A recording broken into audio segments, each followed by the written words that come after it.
Welcome to Rosie the Reviewer. We're your hosts. I'm Sam. And I'm Maartje. And we like World War II media and we want to talk about it. Welcome back to Rosie the Reviewer. This week we are talking about The Darkest Hour, which came out in 2017. It was directed by Joe Wright and written by Anthony McCartan. The film is about Winston Churchill's first month in office, during which he orchestrates the Dunkirk evacuation, also known as Operation Dynamo, and he must convince his colleagues and the king of the need to go to war against Germany. The phrase "the darkest hour" is sometimes used to refer to the early uncertain days of the war and is often attributed to Churchill himself. What did you think of this movie? I thought Gary Oldman was really good and that his performance more or less carried the movie. I think there was some expectation that you would already have buy-in into this Winston Churchill is a great man sort of mythos before the movie. And I'm not British, which is not to say that Churchill is not a towering figure on the global stage historically. But I do think that they're expecting a certain amount of, patriotic buy-in in that way coming into the movie. And yeah, I didn't mind it, but I did really think that Gary Oldman was the big highlight. What about you? I have some mixed feelings about this movie because I really enjoyed it quite a lot. But that is knowing very little about Churchill. And so I viewed it primarily as a movie and not so much as history, even though I know it's history. So as a movie, I really quite enjoyed it. I thought there were great performances in it from some actresses as well. I don't quite know why I like it because plot-wise, it's not really straightforward. It's just everything is just kind of happening. But I still thought it was really engaging. And I thought, like you said, Gary Oldman is brilliant in it. The makeup is brilliant. It looks really good. But that said, I then read a lot about it and about the inaccuracies of the movie. And now I feel unsure about how to feel about it. So I don't know, I enjoyed the movie when I watched it and less so after the fact, kind of. I don't know if that makes sense. Yeah, this movie too doesn't really feature any combat. I think there's one scene where we're seeing the embattled British troops at Calais, but there's not really, for a war movie, for a movie that takes place during wartime, it's very much about the higher echelons and you're not really seeing the nitty gritty stuff. So it's just a bit of a sort of higher level image of what was going on during the war. And some people are really going to enjoy that. And some people are less interested in that piece of it. I thought it was going to be boring, to be honest, but I found it really entertaining and quite easy to follow. Like sometimes strategy and that sort of thing can be really hard to follow, but I think they didn't go into it as much as I thought they would. It's more about the people, really. I thought narratively, it also really worked how they set everything up around Churchill's more famous speeches. And so, of course, spoiler, I guess, but you know that the movie is going to end with a "we'll fight them on the beaches" speech. And then it's sort of the little speeches throughout are also pretty well known, I would say, nowadays. And so I liked the way that they set up the movie around them because I felt like it gave people sort of like little touchstones throughout. And what they also did quite well is, you'll probably agree with this, but because this part of the war is so well documented, they set it up through dates. So you can really follow where you are in time really quite well, which is quite nice. Yeah, so let's get into the plot.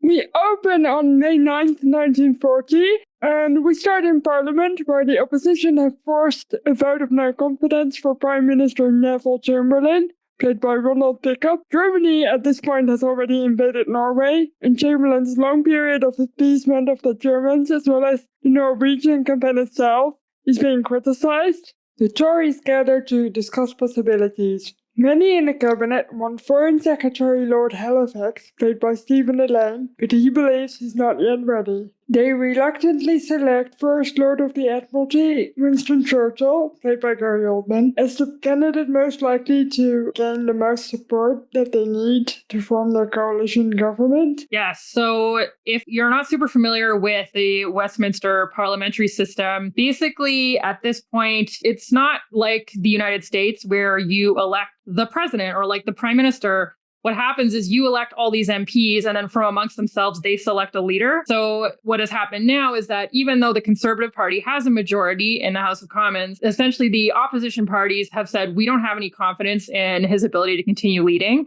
And so because of that, the Conservatives are still going to remain in power, but they have to choose a new prime minister and they have to pick somebody that they think is going to appeal to the opposition. And worth noting as well as, because this is going to be a huge factor in the rest of the movie, Neville Chamberlain will remain the leader of the Conservatives, even though he's not the prime minister. And so Churchill also has to, as he's doing all this wheeling and dealing throughout the rest of the movie, he also has to try and continue to appeal to Neville Chamberlain because he still needs the support of all of those Conservatives. Yeah, and for those who don't know, the Tories are the Conservatives, right? Yes. And the other party is Labour, and then there's also the third party that I've forgotten already. Yes, there was a Liberal, and I believe there was also a New Liberal Party. There was two other ones, but they don't factor significantly beyond the fact that there was a Liberal member on the War Cabinet. Yeah. And also, in case you don't know, the Lord of the Admiralty is the leader of the Navy. Yeah, he's like the political head of the Navy, yeah. Which I find really confusing. They have long titles, and they're not very obvious.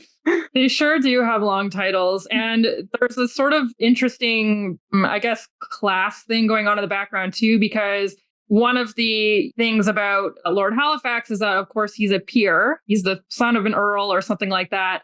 And, you know, he doesn't believe that he's going to have support of people who want someone more in touch with the common people.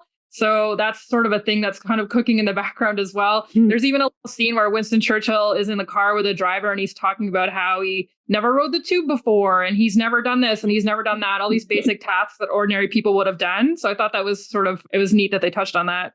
Yeah, there's a little callback to that specific moment in the car later on in the movie. Yeah, I think they did a pretty good job in this movie of explaining the intricacies of this very ancient and complex system of government without sort of making it too much of a political science lesson. So I did enjoy that.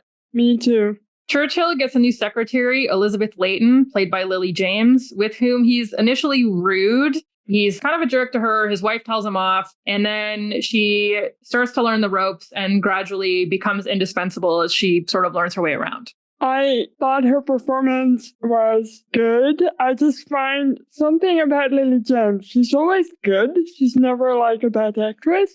But I also almost always find her pretty forgettable in terms of performance. So I thought it was good. And I think it's a nice focus to have on a secretary who would have been privy to a lot of those conversations as well. And it's partly inspired, I think, by her memoir of this time as well. It's quite nice to have that point of view. Elizabeth Leighton was not Churchill's secretary until after this period. So they've just introduced her in the movie, I think, as a framing device for like an external party witnessing these events.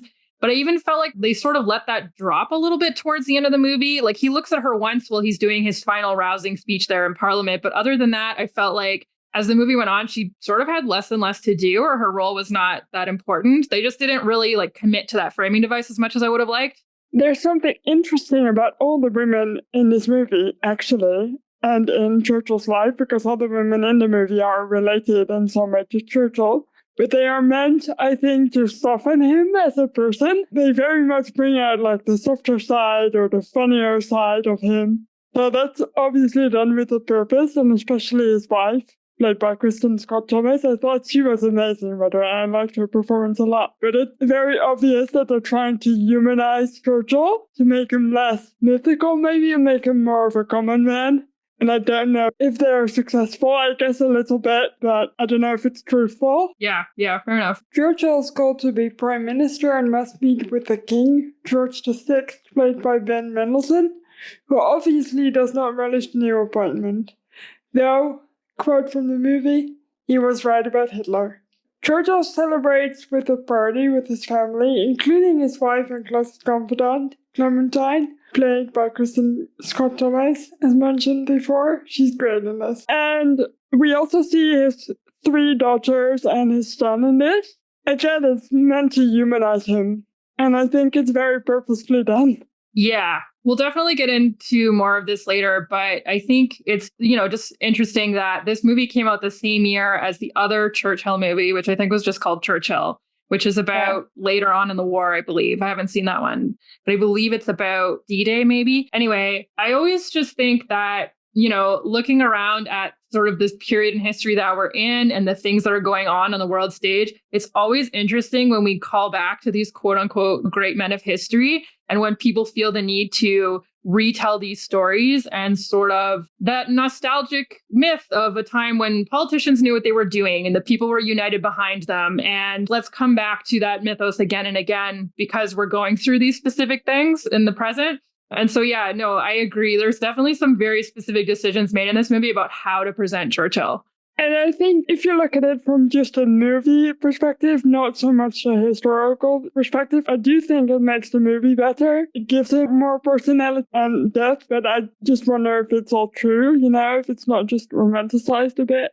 Probably. Because movies always are. It gives it some color too, that way we're not always in a back office, a dreary, drab back office somewhere with politicians. And it also talks briefly about the sacrifices his family has had to make for his political career and success. But I think Clementine was probably my favorite character in this. Yeah, for sure. So Chamberlain got turfed on May 9th. Churchill gets asked to be prime minister on May 10th, and we follow Churchill throughout his first week in office. On May 10th, the Blitzkrieg begins. So that's the German invasion of Belgium, the Netherlands, and Luxembourg. Churchill delivers his first speech to Parliament on May 13th about the growing war in Europe. Of course, there were already British forces over there fighting with the French and the Norwegians. Halifax and Chamberlain are plotting behind Churchill's back to force a no-confidence vote if he will not sue for peace. And so essentially, Chamberlain, we know at this point he's dying. He has cancer. We learn that.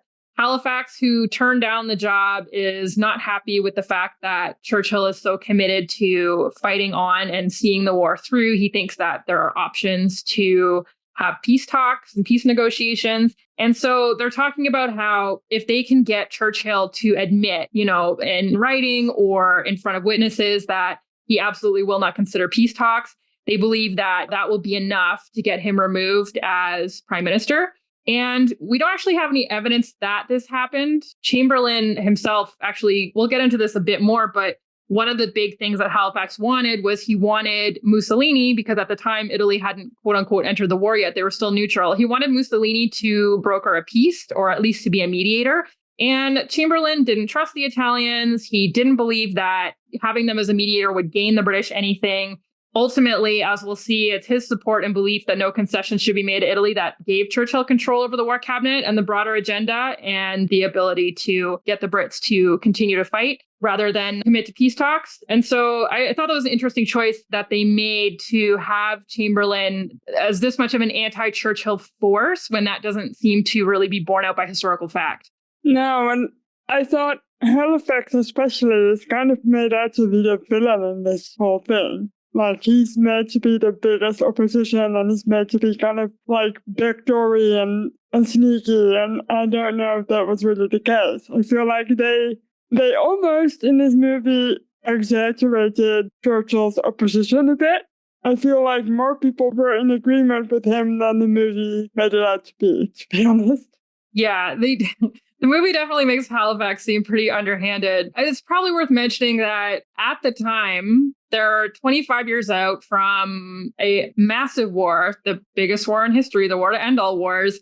And there are quite a lot of people who don't necessarily want to have another one. And in hindsight, it's very easy for us to say, well, obviously, they should have known that peace talks would never work and Hitler could not be appeased or whatever. But I don't think Halifax was a weenie. I think that the idea of peace talks is not without merit, I guess, at least an idea worth considering. Yeah, I did read a little about sort of the plans made by the chiefs of staff, if I'm correct. It sketches an alternative to going to war, but it also makes it seem like England would be abandoning the rest of Europe, which would have happened, honestly. I mean, they're all trying to do basically the best for their country. I can't really fault them for that.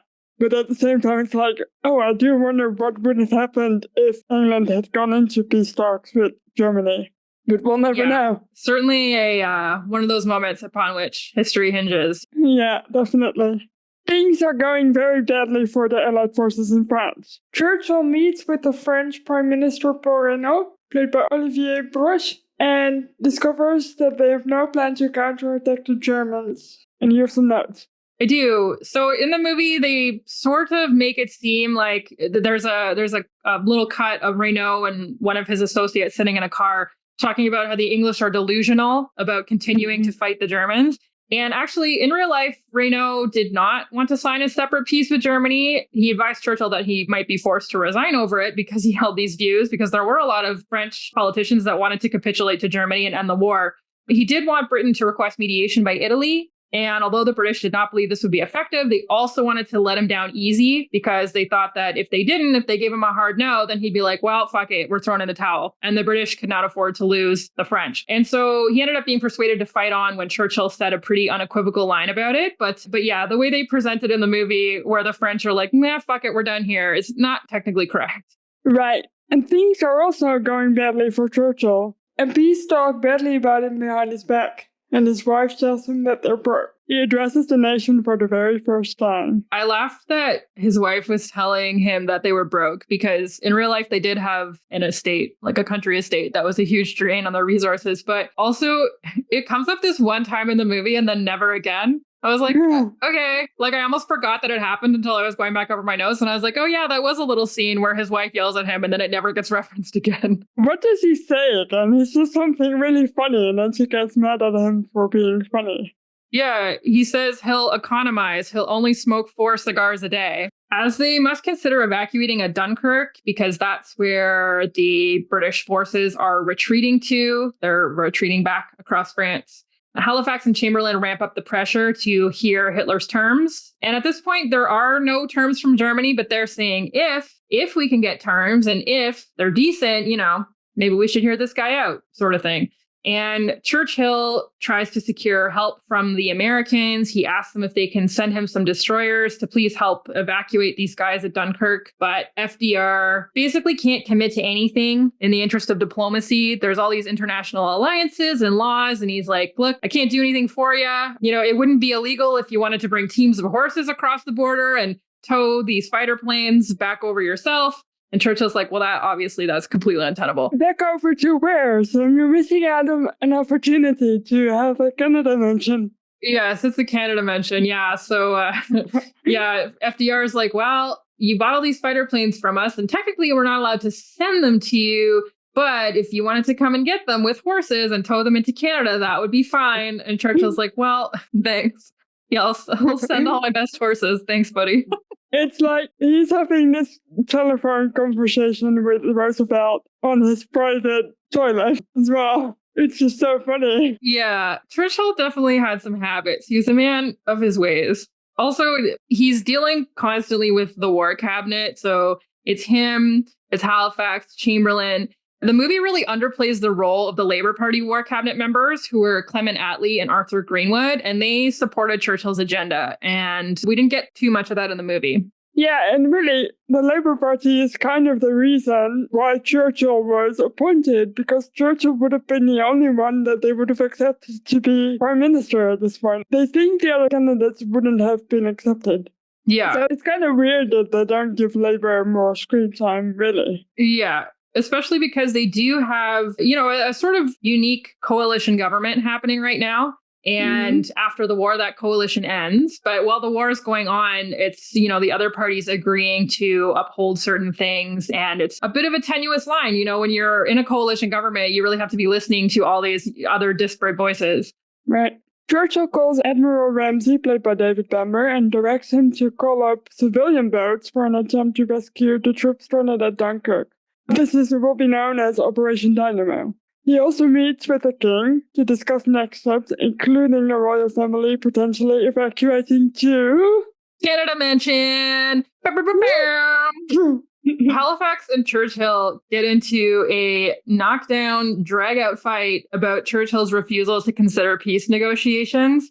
Halifax brings up Churchill's failure at Gallipoli. So back during World War I, Churchill was responsible he's a big proponent of this decision to land a force on the Gallipoli Peninsula in Turkey. It ended up being super disastrous. It was not a successful attempt to open up another front. They ended up being stranded on the beach for quite a long time, and then they had to be evacuated. And it was a pretty dismal failure. And so Halifax brings that up. He kind of throws it in his face, and he issues him with an ultimatum. If Churchill does not do as they say, Halifax and Chamberlain will resign from the War Cabinet, which will effectively be considered a vote of no confidence, and he will lose his position as prime minister. And we've also heard in a previous conversation between Chamberlain and Halifax that they think that the king will support them as well. So it would not be good for Churchill if this happened at all. Churchill explains to Elizabeth, his secretary, the hopelessness of the situation at Dunkirk. The troops stranded there are told they will not be evacuated. Belgium has fallen, France is soon to follow, and Churchill is told we must prepare for the imminent invasion of our country. And I also thought it was quite interesting that in this whole debate about what to do about Dunkirk, there is another troop stationed at Calais, and they're kind of using them to delay the Germans, but that would mean that they would all die. Like, it's obvious that they cannot make it out if they're alive. And Churchill's like, all right, but those are 4,000, and the people on the beach are 400,000. So he's making this decision based on numbers, not on the actual people that are there. Yeah, well, and the guys at Calais really did pretty much fight to the end. They didn't really have a choice in the matter. It was very charge of the light brigade, sort of like a last stand kind of thing. Yeah. Churchill says that he's prepared to consider terms from Germany. He's sort of backed into a corner here. He doesn't have a lot of options. He ends up having several conversations with Elizabeth. We find out her brother has died retreating to Dunkirk. He also talks with the king, who offers his support. During this conversation, Churchill says, nations that go down fighting rise again, but those that surrender tamely are finished, which is a real quote attributed to Churchill. And he also has there's this scene where he goes down to ride the tube and he's talking with the British public, basically, all these different people. Obviously, this did not happen. There's a little bit in this part of the scene where there's a black man riding the tube, and Churchill really loves it because he's quoting this poet, Thomas Babington Macaulay, and he says, "And how can man die better than facing fearful odds for the ashes of his fathers and the temples of his gods?" And Churchill sort of starts that thing, and then this black passenger finishes it for him, and it's just like supposed to be this really cute moment. When in fact, we know in real life, Churchill has some extremely retrograde views on race. So I felt like they included that very pointedly to be like, he wasn't really a racist. But anyway, obviously that didn't happen. And all these conversations end up strengthening his resolve. And there's also a quote that I believe the king says to him, "While some in this country dreaded your appointment, none dreaded it like Adolf Hitler." And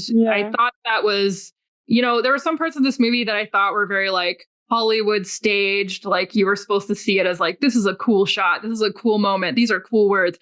But I was glad that they included that line in particular because it's true. There is some degree of the Germans knew that Churchill was someone to be wary of. Yeah. So I read about the scene, obviously the underground scene, which was not real. And the filmmakers included that scene because they felt it needed it to appeal to a more modern audience. Which is obviously what they've tried to do. Like, they've tried to include everybody on the tube. And it also, again, humanizes Churchill. So I feel like the entire movie, that's what they're trying to do. They're making him doubt and have feelings. I've looked at some of the historians responding to his performance, and they said that, well, Gary Oldman is a fabulous actor, and it's really well acted. They thought that he made him kind of feeble at some point because he really starts kind of doubting himself a little bit. And historians believe that Churchill was not at any point doubtful about his views. Yeah, he's a pretty bombastic guy. I mean, there was all these like stories about him, how he would show up to meetings and he wouldn't have even read any of the documents that they were supposed to have read. Like, he was always very self-assured and believed in his own, policies and ideas and that sort of stuff. And someone made a comment in the movie about how he has X number of ideas per day, but only some of them are good. That's also a quote that's taken from one of his contemporaries. So yeah, he was he's a bit of a polarizing figure in that way, but certainly someone who is very sure of himself. Mm-hmm. Churchill addresses the outer cabinet first. Quote, "If this Long Island story of ours is to end at last, let it end only when each one of us lies choking in his own blood upon the ground." So that's also a real Churchill quote. Once he gains their support, he has the leverage he needs to tell the war cabinet to get stuffed. He then addresses Parliament with the famous "We will fight them on the beaches" speech, which he gave on June 4th. We talked about this before. I also thought it was really funny. You're supposed to you're supposed to kind of cheer for Churchill as he goes to speak to his outer cabinet first. But it's about just as backhanded as the Halifax and Chamberlain secret meeting was. Yeah, it's all political wheeling and dealing, right? It's like, okay, he's going to go out and talk to these 25 outer ministers. And once he gets their support, if Halifax goes against him, he's going to seem like a real asshole. Yeah. So they're all doing it, really. It's like politics in a nutshell, isn't it? Yeah. The "We will fight them on the beaches" speech was designed essentially so at this time, the British public are pretty excited about the fact that this evacuation is really successful during Operation Dynamo and the days immediately before. They managed to evacuate over 300,000 troops off the beach at Dunkirk. And so the British public is pretty stoked about this. And this speech was sort of meant to mitigate that a little bit and make it clear how dire the situation was. So he references a quote unquote colossal military disaster for Belgium and France. He mentions the heavy English losses, including a substantial amount of weaponry, the losses of ports and factories that are very important. And he also mentions the need to entreat the United States. So the part we see in the movie is the final paragraph of what is actually quite a long oration that is, a bit less gung-ho, a bit more, okay, like this is great, but also we need to remember these other things are true. And the speech itself was not actually broadcast, even though you see other people outside the House of Commons listening to it in the movie. The recording that we have of it was actually recorded for posterity in 1949. It's the same part of the speech that we get in the movie Dunkirk, which we'll also be reviewing soon. So it's the most famous part of the speech. And I felt quite emotional during that scene. But it's also because the way it's filmed and like everybody's cheering and it's meant to be rousing and it really works. Yeah, I think it's easy to appeal to people's emotion when it comes to this kind of stuff. This very rousing, this is the last stand of the free world. The lamps are going out all over Europe type of stuff. Yeah. And also for those of you who don't know, I think most of you will, but Operation Dynamo, while it was a success, it essentially needed the British public to go and save the military. Britain had nothing left. All of the forces were on those beaches. And if it had not been for the public, then that would have probably been the end of the war. That's wild to think about. Yeah. And, Churchill said this too, an evacuation is not a victory. While it's great we got all these troops back, we're kind of at a point where we really can't win the war unless we build up our air support, unless we build up our Navy, unless we put a lot more resources and effort into rearming. The end title cards stated that Chamberlain died of cancer 6 months after the events of this movie, so late in 1940. Halifax was eventually removed from the war cabinet once Churchill succeeded Chamberlain as party leader, and he was made ambassador in Washington. So Churchill sent him just about as far as he could send him. And the Allies, of course, won the war in May of 1945. Churchill was voted out of office several months later in a general election. And then we have a final little title card that has a quote of Churchill's that says, "Success is not final. Failure is not fatal. It is the courage to continue that counts." I do love that card. It's a good card. He's got some bangers, and they even reference it in the movie, his ability to harness the English language and really stir people to action. Yeah, I think even Elizabeth says it at some point to him. She's like, "Nobody can use words like you." Yeah.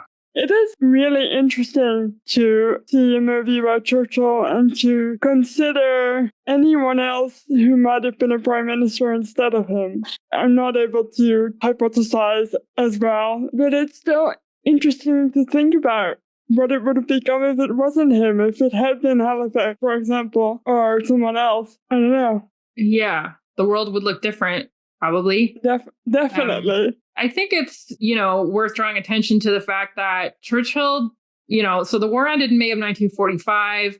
There hadn't been an election in 10 years because they'd been suspended due to the war. And so Churchill wanted to wait until after final Allied victory in Japan, but everyone else was not up for that. And so they called a general election that happened, I believe, in July. And literally, it's 2 months after the war ended and Churchill gets voted out. And I feel like a lot of the mythologizing around Churchill now is not even affording him as much nuance as, you know, the British public did back in 1945, where a lot of people did view him as, of course, an effective wartime prime minister. But at the same time, they were afraid of going back to the unemployment of the 1930s. They looked at the Labour Party platform, which was promising a national healthcare system, social reform, a new housing policy, all this stuff. And people wanted, they were ready to rebuild the economy. They wanted to move away from all that wartime stuff. And so they sort of, they're like, time for a change. Let's get somebody new in there. Yeah. If you look at how close together all these dates were, where all these very important decisions were made, so much could have been changed in just a day or half a day. It's really crazy. Yeah, if you read the Wikipedia article on the cabinet crisis of May of 1940, it's very much broken into, all right, they had 3 war cabinet meetings that day. Here's what happened at the 11:30 one. Here's what happened at the 2 o'clock one. They're meeting constantly. They're always, it's not like they're meeting once daily or once every couple days. It's like, no, they're on the move all the time. What a nightmare to have so many meetings on one day. Yeah, no doubt. I also want to quickly mention a character we have not mentioned, which is the character of Anthony Eden, played by Samuel West. I just really enjoyed him. So I thought he was worth a mention. Yes, and I believe he replaced Halifax after Halifax was shipped off to Washington. And Eden was an ally to Churchill, at least in this setting. Yeah. But the actor's nice, which is really why I like him so much. Yeah.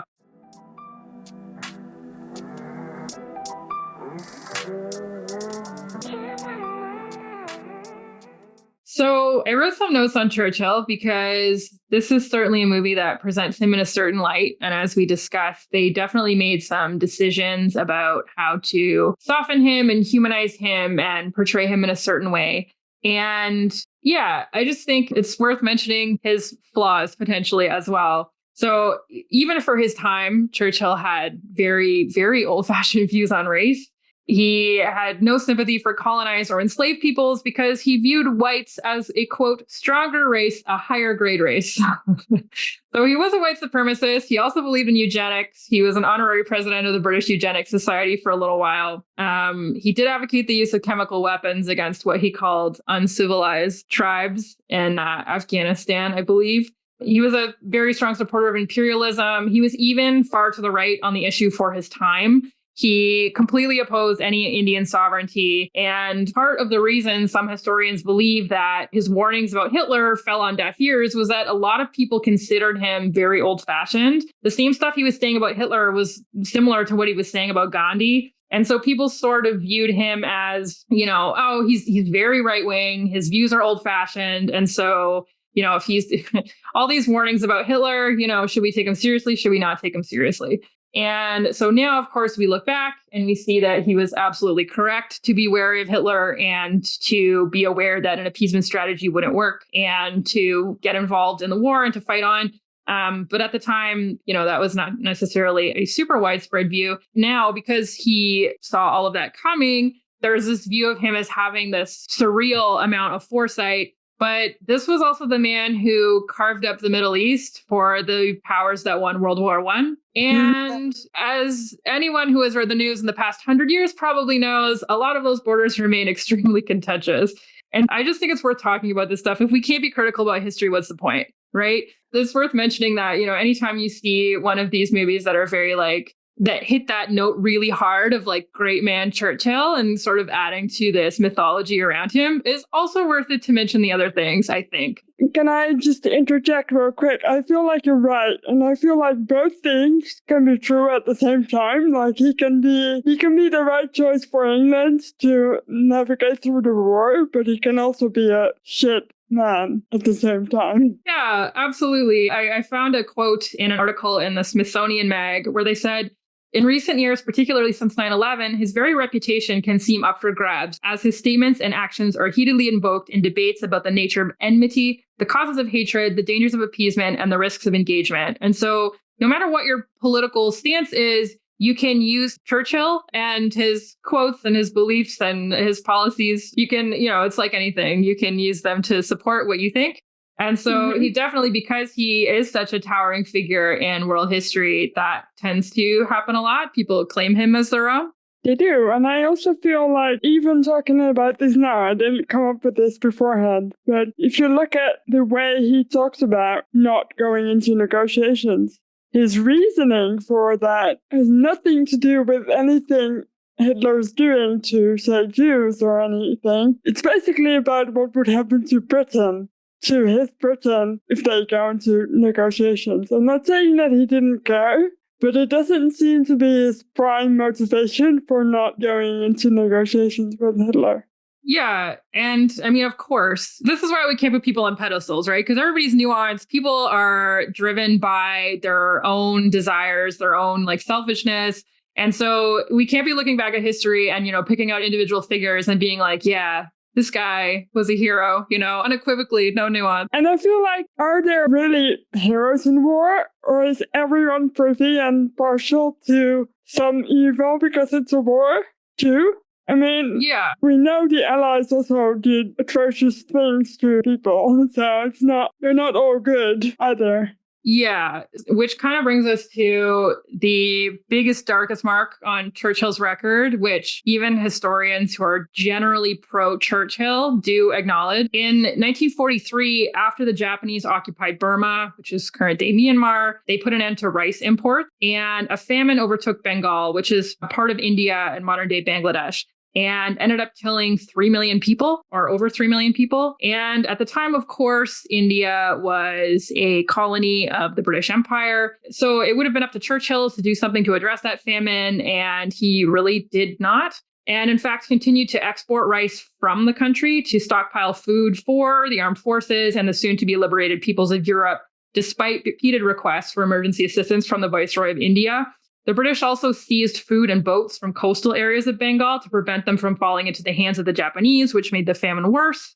And Churchill blamed the Indians for, quote, breeding like rabbits, end quote, and asked how, if the famine was so bad, Gandhi was still alive. And even his contemporaries at the time were like, we can't get Churchill to take the famine seriously. He should be doing something about it, and he's not. So this is not a matter of us looking back and going like, well, this is really, even his contemporaries were like, dude. And of course, we can say that, there was a global war on and he had other priorities. But at the same time, this would have been something that he could have prioritized and chose not to. And they actually did an interesting study in 2019 because they wanted to look at what were the real causes of this famine. And they looked at a variety of famines across Indian history, starting in, I believe, 1850. And all of the other famines, they looked at the amount of water that would have been in the soil. They found that all of the other famines were caused by a drought. And this famine in particular, there was no drought. So there should not have been a food shortage, or at least not a significant enough food shortage that it could not have been mitigated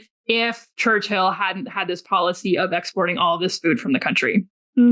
I read up a little about this, and he seemed to treat this problem as kind of an annoyance. He seemed to be just really like, leave me alone, I don't want to think about this even.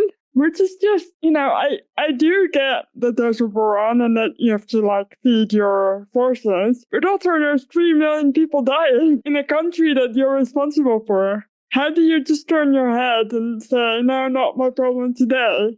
Yes. And I mean, I don't know if this is in Churchill's favor or not. Traditionally, the British did not have a great history of managing these. But nevertheless, really, the reason why we're bringing this stuff up is because this movie is one of those movies where they're adding to that mythology of Churchill, right? They're presenting him as this great man. And so, yeah, just important to talk about the other stuff too and give a sort of fully fleshed out, nuanced portrait of, a man that really was crucial to the Allies winning World War II. Exactly. Yeah. Thank you for bringing this more nuance view. I didn't know any of this. So you once again made me read stuff, and I enjoy reading stuff. Yeah. I do have a feeling that some people will be a little bit annoyed about us talking a little bit of shit about Churchill. But as the kids say in the common parlance, all your faves are problematic. That's going to go in the trailer, just so you know. There's just no point in pretending that they're not, right? Like, let's just be honest with ourselves about the entirety of who Churchill was. He was obviously a great leader. He did important things, but there's also this other stuff. Also, he wasn't the most popular man in England either, even at the time of the war. Right.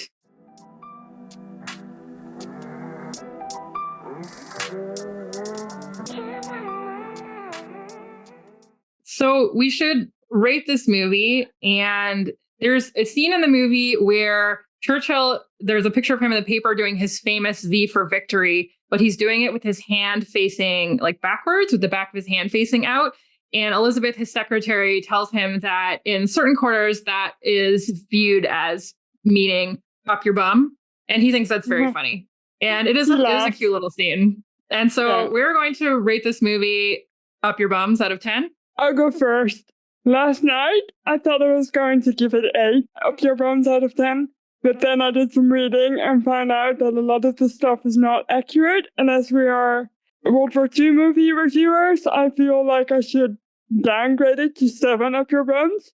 But that's mostly because I just really enjoyed my time watching the movie, and I liked some of the artistic direction. I liked they had some shots going from close up into this aerial view of whatever the scene was, and I thought those scenes were quite nice. And I don't know, I just really enjoyed it as a movie and as a bit of storytelling. So I'll give it a 7. How about you? Yeah. Again, I thought Gary Oldman was absolutely terrific, and he did win some awards for his performance. He's really good. I wish that they had done more with the framing device of seeing him through the eyes of his secretary. I felt like they didn't really commit to that. And as such, it really does feel like the women in the movie are putting in commendable acting performances, but they really don't have a lot to do, which I don't love. And in terms of historical accuracy, it's not perfect, but it will give you some broad strokes. You will get an overview. So with that said, I'm going to give it a 6.5 up your bums out of 10. And definitely a good chunk of that is for Gary Oldman because he fucking killed it.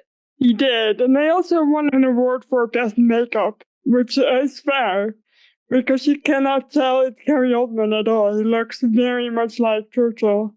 He really does look like Churchill. And I read that apparently Gary Oldman smoked $20,000 worth of cigars while making this. So my guy was really just hacking a dart in like every scene. Like those were not prop cigars, apparently.